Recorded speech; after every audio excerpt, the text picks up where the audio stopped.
Voy.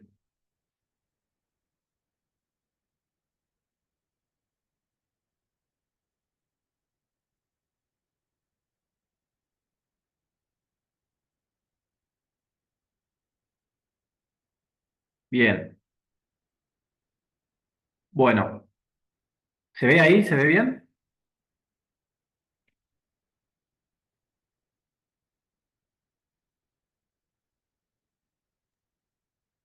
Se ve perfecto. Ok, gracias, Roberto. Bueno, el tema de hoy, queríamos contarle, le voy a contar yo, el caso de un trasplante cardíaco que hicimos en el Hospital Garrahan,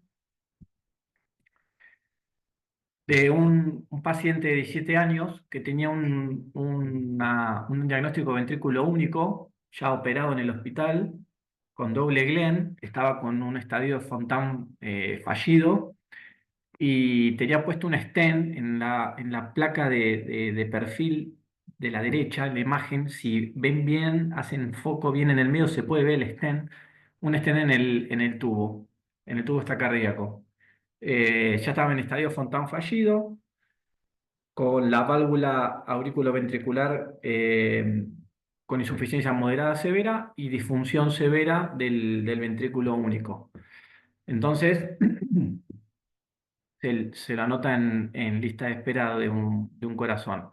El tema que hacer un paciente politransfundido por todas las cirugías que tuvo, se le hizo un estudio inmunológico, la gente de inmunohematología, y un estudio que se llama panel reactivo de anticuerpos, para detectar y medir los anticuerpos del sistema HLA-1 y HLA-2. Ahora vamos a pasar a explicar qué es. Y los resultados fueron que para HLA-1 tenía 18% de reacción y para el HLA-2 tenía 37%. Entonces, mientras el paciente está en la lista de espera de trasplante, se decide administrar inmunoglobulina, ¿sí? O gamma globulina para contrarrestar esos anticuerpos, eh, mientras esperemos el corazón, porque ustedes, como saben bien, un corazón, estás de repente en tu casa y te pueden llamar del hospital que tenés que ir porque apareció el corazón. Entonces, mientras se esperaba el órgano, se mantenía esas reacciones de anticuerpos del paciente. Esos anticuerpos se los mantenía neutralizados con la inmunoglobulina. Bien, un poquito para hablar del sistema HLA. ¿Qué es el sistema HLA? Este sistema HLA es un conjunto de genes que se sintetizan en el complejo mayor de histocompatibilidad que está en el brazo corto del cromosoma 6 de nuestro ADN. Eh, Son las principales moléculas que participan en el rechazo de los injertos y se dividen en clase 1 y clase 2. Las moléculas de clase 1 se encuentran en las plaquetas y en la mayoría de las células nucleadas, y las moléculas de la clase 2 se encuentran en pocos tipos celulares como los linfocitos B, monocitos, macrófagos, células dendríticas y linfocitos T activados. ¿Cómo se da la aloinmunización del HLA? Ocurre fundamentalmente en tres situaciones. Primero, en los pacientes que reciben transfusiones de sangre, por esto mismo que hablábamos antes. Pacientes que reciben transfusiones de leucocitos, transfusiones de plaquetas. eh, no tanto en los hematíes están los antígenos HLA, pero sí en esos restos de leucocitos que quedan en las bolsas de glóbulos rojos, contienen estos tipos de antígenos HLA, y al ingresar al cuerpo del receptor de la sangre se produce eh, el anticuerpo. Es como todo, uno genera anticuerpos ante lo que no tiene. Lo mismo pasa con el grupo A. Eh, Otra forma de aloinmunizarse ante el HLA es en las mujeres gestantes, ¿sí? Como ven abajo a la derecha, uno cuando en la gestación hereda como todos genes del padre y de la madre. Entonces la mujer, sobre todo las multíparas, cuantos más gestaciones tiene, más chance tienes de fabricar anticuerpos y sensibilizarse ante los antígenos HLA que están presentes en el feto que vienen del lado del padre, porque está demostrado que hay paso de leucocitos fetales a través de las membranas transplacentarias. Entonces ese contacto con la sangre de la madre hace que desarrolle ese anticuerpo. Y como dije antes, cuanto más gestaciones tuvo esa mujer, más chances de sensibilizarse y fabricar anticuerpos.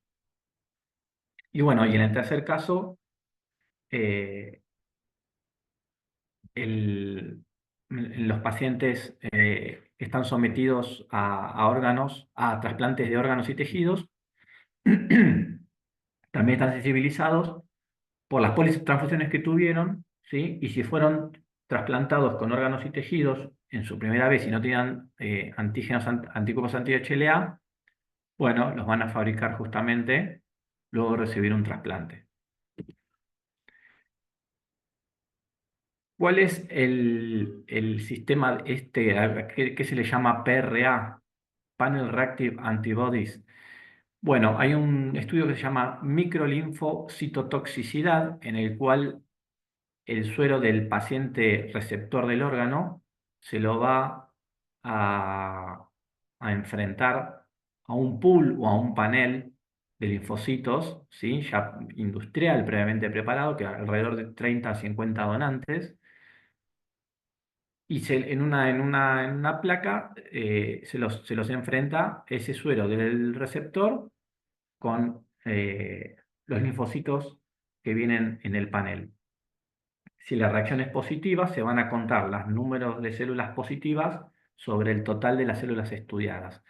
Y eso va a dar el porcentaje. En nuestro caso, en nuestro paciente, voy para atrás. ¿Qué quiere decir?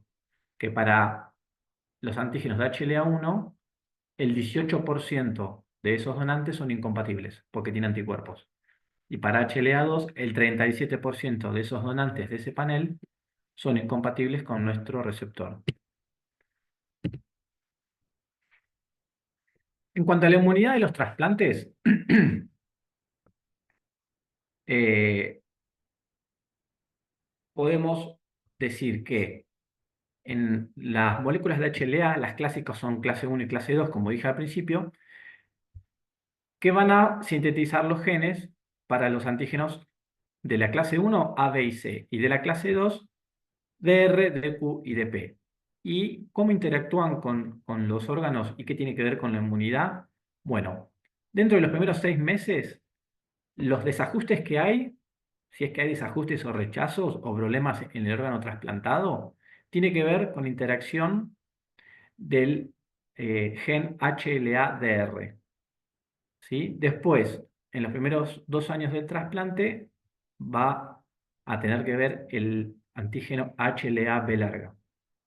Después, el HLA-A tiene que ver con la supervivencia del injerto a largo plazo. Si el receptor fabrica anticuerpos contra esos antígenos, es donde se va a empezar a notar el deterioro y el rechazo, ya sea agudo o rechazo a largo plazo. Bien, como decíamos, entonces las moléculas de HLA junto con el ABO son las grandes barreras a analizar previo a un trasplante de órgano sólido. Si tenemos presencia de estos anticuerpos HLA en el suero del receptor, va a haber seguramente un rechazo hiperagudo. O sea, el órgano puede ser ABO compatible, pero si tenemos anticuerpos de HLA en el receptor, va a haber un rechazo agudo igualmente.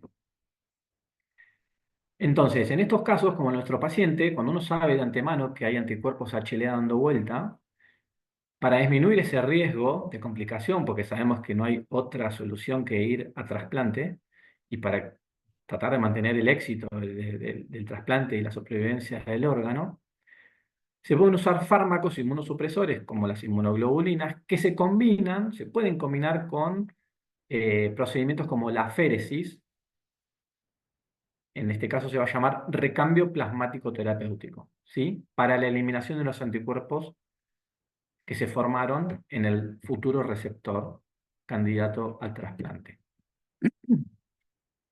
¿Y qué es el recambio plasmático terapéutico? Bien, como lo ven ahí abajo en la imagen, ¿sí? Están viendo cómo se hace generalmente y de la forma más común, que es en el paciente acostado, sentado, semisentado, se lo conecta a una máquina, ¿sí?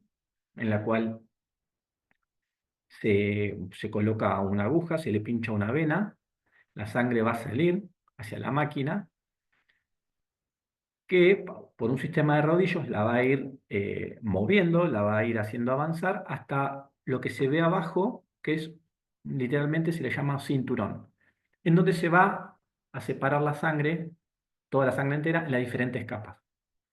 Y fíjense cómo en la capa más interna, la amarilla clarita dice component out. Ese es el componente que se elimina. En este caso va a ser el plasma, ¿sí? Porque ¿cuál es la finalidad del recambio plasmático terapéutico? Eliminar los anticuerpos HLA circulantes en otro paciente. Ojo a no confundir recambio plasmático terapéutico con plasmaféresis. Básicamente no me quiero meter mucho en esto, pero para contarles que no es lo mismo.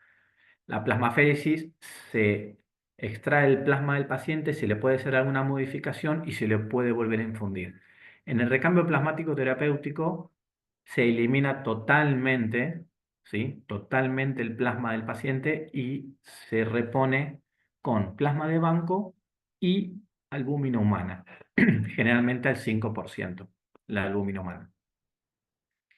Entonces acá la imagen que tenemos es de cómo se realiza básicamente y generalmente un recambio plasmático terapéutico. Bien, este procedimiento puede estar indicado para pacientes con trombocitopenia inducida por heparina, ¿sí? Si alguno no lo tiene claro, esta enfermedad es en la cual el cuerpo no reconoce, la heparina se une a las plaquetas, el cuerpo fabrica anticuerpos y ataca a la heparina y a las plaquetas. Entonces es potencialmente mortal. Está indicada para pacientes con síndrome antifosfolipídico, en el cual hay anticuerpos que fabrica la persona que ataca al interior de los vasos y a las membranas de las células, ¿sí? Siempre hablando de cuestiones autoinmunes, ¿no? O pacientes hipersensibilizados candidatos a trasplante cardíaco, como es nuestro caso, ¿sí?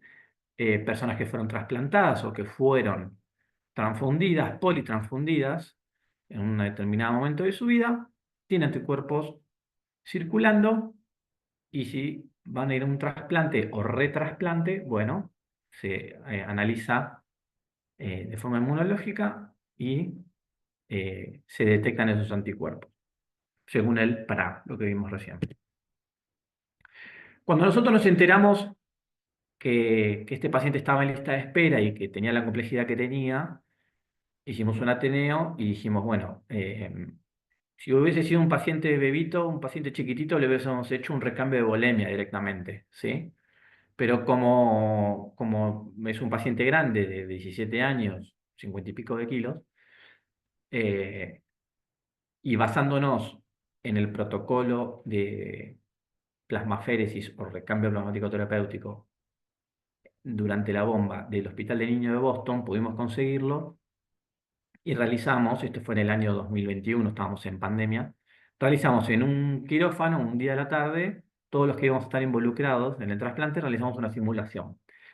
¿Para qué? Básicamente para analizar la anticoagulación, porque la féresis o el recambio plasmático terapéutico utiliza ACD como anticoagulante. Nosotros queríamos ver qué pasaba con el tema de la heparina, si teníamos que usar o no.